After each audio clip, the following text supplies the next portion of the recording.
जहां हुए जिनकी लाशें निकाली गई हैं, जबकि रेस्क्यू टीमों ने जख्मियों को भी निकाला है। 3 जख्मी निकाले गए हैं, जबकि 20 अफराद ताहाल लापता हैं और उनकी तलाश जारी है। मुजफ्फराबाद में 8 के मकाम पर बस दरिया में गिर गई है और इत्तलात हैं कि रेस्क्यू ने 3 जख्मियों को निकाल लिया है। 20 अफराद ताहाल लापता हैं।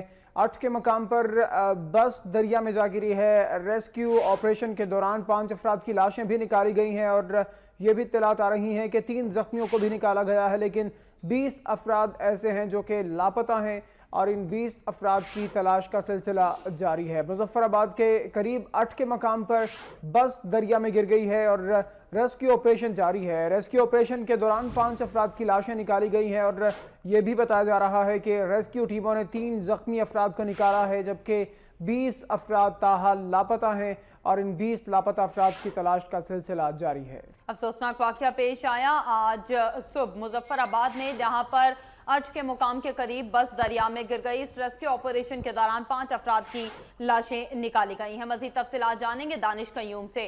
दानिश कयूम, बताइएगा, 20 अफराद लापता हैं, उनकी तलाश जारी है, इस हवाले से कुछ पेशरफ्त हुई? जी, आज जो अफसोसनाक वाक़या हुआ है जिसमें बस जो है वो दरिया में गिरी है और उसमें से पांच अभी तक रेस्क्यू करके 5 लाशों को निकाल लिया गया, जबकि 3 जख्मी को भी निकाला गया और मजीद जो जा रहे हैं 20 अफराद जो लापता हैं उनकी तलाश जारी है। इसमें रेस्क्यू टीमें हिस्सा ले रही हैं और जिला इंतजामिया भी यहाँ पे मौजूद है और जो अवामी यहाँ के लोग हैं वो भी इस रेस्क्यू में भरपूर हिस्सा ले रहे हैं और उनकी तलाश जारी है। जी, शुक्रिया अपडेट करने का दानिश कयूम।